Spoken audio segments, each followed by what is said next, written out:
Good morning, good afternoon, good evening, wherever you are, welcome to Insights. This is my opportunity to sit down with opinion leaders, authors, just people who have some success in their lives and get a chance to ask them some questions. And not about sales motivation and not about how you build a business, but really about how you communicate. And I love that one of the first people I'm interviewing is Joe and his book, The Storytelling Edge by Continently. Him and his partner Shane wrote the book. And welcome to the show, Joe. And I read this book in one sitting, which is, first of all, it's not that long. I mean, it's about just under 150-ish pages. Yeah. But what was the best is it really was telling a story. Everything you guys did in the entire book was like little anecdotes about what Shane went through or you went through, and it really struck home. And I think I learned best when someone's telling me a story. I think most people do. And it sort of was a lot of the motivation behind the book is because, as leaders, as marketers, as, just people in the world, we want to teach people something. We want to communicate the things that we're passionate about. And I think so much in modern marketing, we have gotten caught up in the sense of, I just need to speak the jargon of the industry, right? I need to use these buzzwords about the AI-empowered digital transformation that's going to revolutionize the paradigm of 2020. And we're often not saying anything, but really as human beings, what we're built for are stories.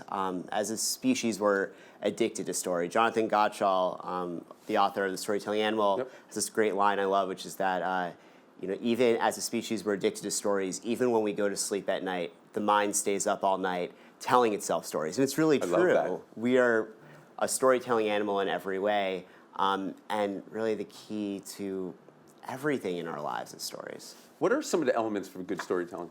So in the book, we explore 4 key elements of effective storytelling. Relatability. So we're naturally drawn into stories that we can see ourselves in. So this is why when we're teens, we love to go see teen movies. If you go and see an older rom-com, like Something's Gotta Give, with Diane Keaton and Jack Nicholson, right, you're going to see a lot of more boomer audience at that film. It's why BuzzFeed's entire growth strategy is really effective, where they'll have 23 things only kids at Stanford can understand, or 17 signs you're raised by a Jewish mother. We're naturally drawn to these stories that we can see ourselves in and that we can relate to. The second key is novelty. So our brains are programmed to actually light up when we see something new, when something new enters our environment. This is obviously really helpful if you imagine you're a caveman, you're around a fire, there's new threats that come into your environment, new people, new lessons about where food is, or about how the weather is acting, or what migration patterns should be. Those of us who respond more to new things tend to pass on our genes and survive. But this also happens when we receive this information via story. If there's something new in the story that we haven't seen before, we're much more likely to perk up and we're much more likely to remember it. The third is fluency. So this is this idea that you want to make it as easy as possible for someone to get absorbed in the story that you're telling. You want to break down that barrier between you and your audience. This is something a lot of companies struggle with, right? We have white papers that are... So can I just ask a question then? So I'm a death by PowerPoint. So when you talk about corporations and besides white papers, it's like, you can't... PowerPoint's supposed to be speaker support, right? It's not supposed to be your script. So is creating a PowerPoint's not telling a story, right? I don't think you could say that. Well, creating a PowerPoint isn't telling a story, but I do think you can tell a story through a PowerPoint. Okay. So think about your pitch deck, right? Your sales narrative.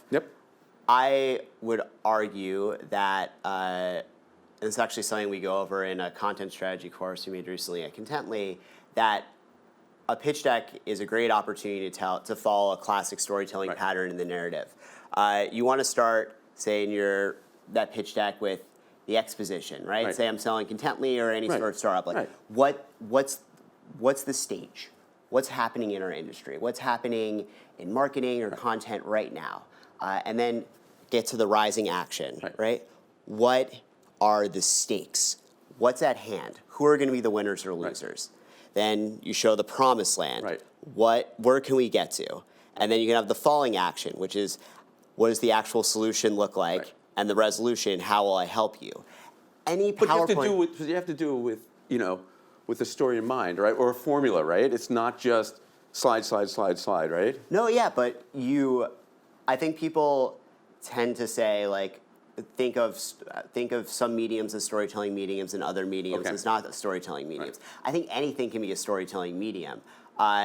It's simply about how are you practicing the principles of good storytelling in whatever medium you are. So you might be stuck creating a lot of PowerPoints. I would challenge you every time you sit down to create a PowerPoint, what is the story in that PowerPoint? If you're creating a PowerPoint without a story, even if you're presenting just data to your board, what story are you telling with that data about where your company is and where you're going? See, I love that. All right, so when you were doing all this and coming up with the book and working with Shane, what was some of the most surprising things you found about how our brain governs our emotional responses to a good story? That's actually a really interesting question.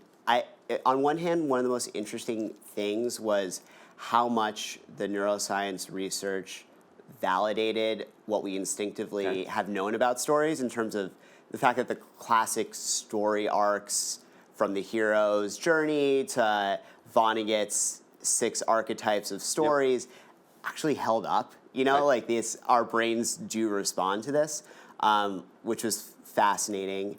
But especially since the book, I've spent more and more time with neuroscientists, doing different sorts of research. I actually just finished a study that we conducted last week with a company a couple blocks from here called NeuroInsight, where we tested 3 Democratic political ads that were very narrative-centric to see how people responded to them. And NeuroInsight has some really exciting new technology that shows memory encoding in the brain. So the moments in a story where I'm going to remember this brand or I'm going to remember this message. And in that, when you drill down into like the second-by-second analysis of the story, I think that's where a lot of the surprises come. Because you see things that you wouldn't have seen otherwise, both in terms of how certain points universally affect people, but also how stories often transcend the bias that you had coming into it. So in this study, which I can't give too much away yet because we haven't finished analyzing all the data, the candidate who performed best was not actually the candidate who most of the voters came in supporting to begin with. And so a lot, I think, of our assumptions about what the study would show were flipped on its head so much based on the power of the narrative in the ads that was being told. I love that. I can't wait to see when that's done, like the whole report. Yeah, we're hoping to get it in a pretty big publication. So I can't wait to read it. Oh, it's definitely going to happen for you guys. All right, so here's a question I got for you. So how should brands and companies frame their story in the hero's journey? It's another one of the fascinating things I read here. It's so common sense, and I fall into it every time when I watch a movie. I love the hero's journey. And what is the hero's journey, just so they know? So hero's journey is a classic storytelling archetype, and it's really centered around the conflict and tension that we go through in a story. That thing that keeps us on the edge of our seats. I think that's ultimately, as opposed to just always using the hero's journey, like the hero's journey is one storytelling archetype that is right for some stories. But I think the underlying principle behind all storytelling archetypes is probably the most important thing for companies to understand, which is that sense of tension in a story, which a lot of companies shy away from because we don't want to talk about like challenges. We don't want to talk about what's not going well in our industry. We don't want to talk about like actual hurdles that our customers had to overcome in, say, a case study video.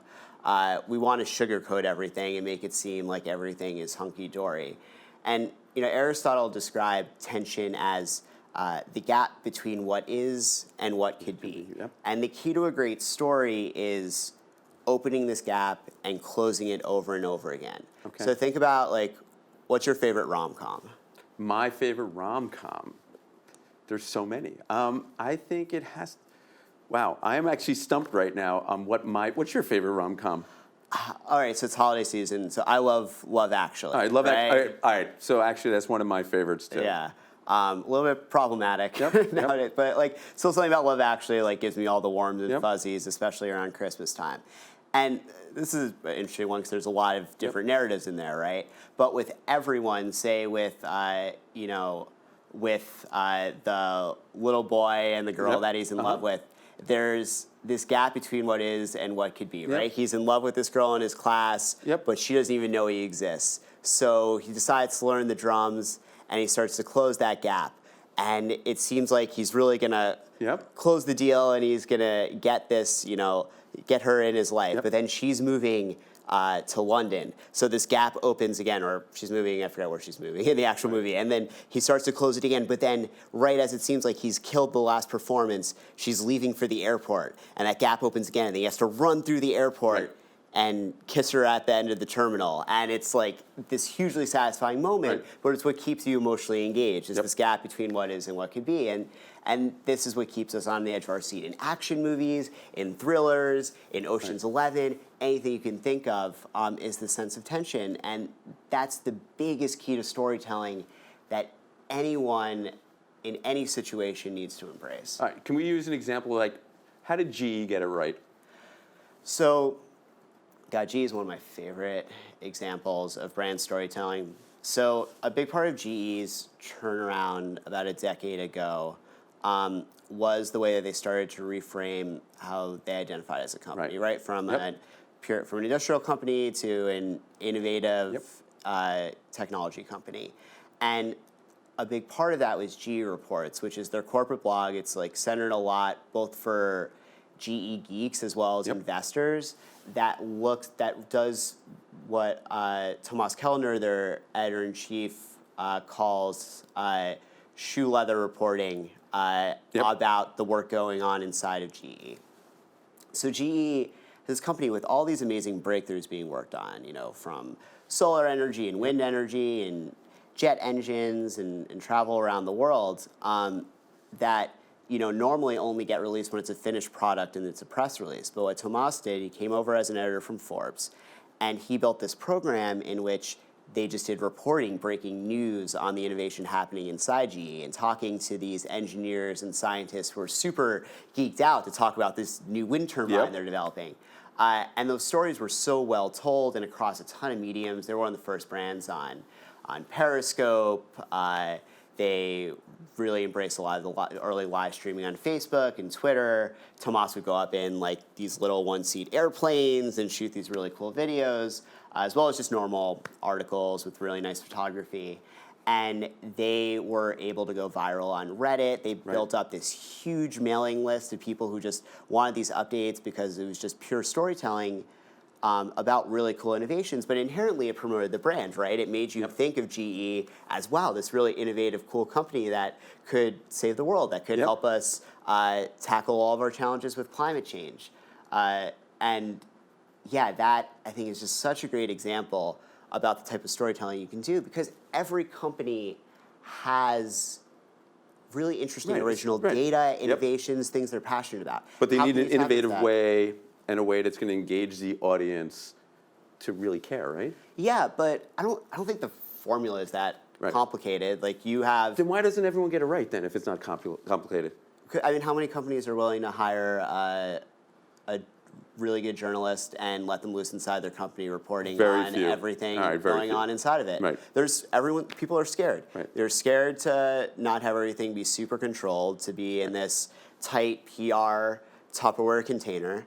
And they think that it has to be more complicated than it is, that storytelling somehow has to be this $100,000 investment that your agency is pitching on. Like that's a lot of the principles that we just built around Contently, where, at the core, what we do is, we use our content strategy technology to tell you what sort of stories you should be creating, and then we have the richest and most highly rated roster of freelance creative journalists and storytellers and videographers on earth, and then we work with the companies to really let them loose telling stories that people understand, and it works. Like it's not very complicated at the end of the day. I love that. And that's, I don't know, for me that's No, it's a frustrating thing looking at our industry, I Right. think, is the aversion to just letting great storytellers do their thing. Right, and we all have incredible stories. All right, so with the limited time we have left, can you give me a couple examples of some organizations telling the story that you love? I love Patagonia. Why? Well, I mean, they do beautiful storytelling, right? Yep. They transport you to the worlds that they love in the short films that they make, in the articles they post in their blog. Like, if you're someone who is a Patagonia nut, you generally like love going on outdoor explorations. They transport you to those worlds, but it's also, there's an authenticity to it, and that's a very overused word in our industry, right? Authenticity. But Patagonia really backs it up. They've given over almost $200 million to climate change causes. On Black Friday, which we have coming up here, they shut down their stores but open it up for just allowing you to repair your existing Patagonia goods, so you don't have to waste more material in the world. And their stories they tell just tie so tightly to their values as a company. So they're one example that. Give me one more. I think it's really admirable. One more. God, there's a lot to choose from. I think I've been focused a lot on financial services storytelling lately, because it's a key vertical for us. From a marketing perspective, it's one we're going after a lot. I think that Chase actually does a really good job of the stories that they tell, because they tell very fluent stories for people. They do a lot of animated explainer videos. Some they've done through us. Some they did this series also through Now This that's really good, which is the social video empire. And they're very simple in-stream videos that cost almost nothing to make, but are very effective and very shareable. They do longer form storytelling about their CSR work. They do very good personal finance advice on their blog. And I think in an industry that's really tough to tell good stories, or seems like it's really tough because of the compliance regulations, they're a great example as well. That's, very different side of the coin than Patagonia. Can I ask you to tell one of the stories from the book that I kind of loved? How the homeless man, by changing his messaging, was able to get more people to give him money? Sure, yeah. It's the story of Jock and the beggar. It's a man named Jock who wrote 100 years ago. He walked by a beggar. Beggar was asking for money, saw that he was getting nothing. And Jock was a poor artist, so he went to the beggar and said, "I can't give you money, but can I rewrite your sign?" And so he wrote his sign, and the next time he sees the blind beggar, and he says, "I don't know what you wrote, but my life has been changed since you wrote it. I'm getting so much more money every day." And what he wrote was, "Spring is coming, but I won't see it." It's a very simple story. I think just shows the power that a few words, that even the shortest story, can have to transform the way we see a person, the way we see a company, the way we see ourselves. Even when you tell the story, and I've read it now 3 times in a book, it kind of moves me, right? Just hearing those simple words, I guess it gets your oxytocin going, right? Yeah. And you write a lot about how oxytocin has, and if anyone doesn't know, let's end with this. Why does it have such an importance on how we see everything? Sure, so oxytocin is a neurochemical in the brain that fosters a sense of empathy and human connection. And we didn't know a ton about oxytocin until about 10 years ago, but it's something that we've had a lot more research on, in part because the U.S. military funded a lot of research on it for propaganda purposes, which we write about in the book. And essentially what we figured out is that oxytocin, which previously we only knew appeared when, say, mothers were with their children, actually is fostered in this very much the same way when we hear a great story. So when we hear a great story, we feel this sense of empathy and human connection. It makes us care. And that's the thing that the book's really about, is that stories do 2 super important things. Stories make us remember, and stories make us care. I think that's the perfect way to end the interview. Anyone out there who, every business or anyone internally at Intrado or any of our customers and prospects, every time you're dealing internally or externally, you're telling a story, and you need to get your audience engaged and care. Joe, thank you so much. I love the book. I highly recommend it, and I can't wait to see what comes next from you and Shane and Constantly. Thank you Great. very much, Thank my you. friend.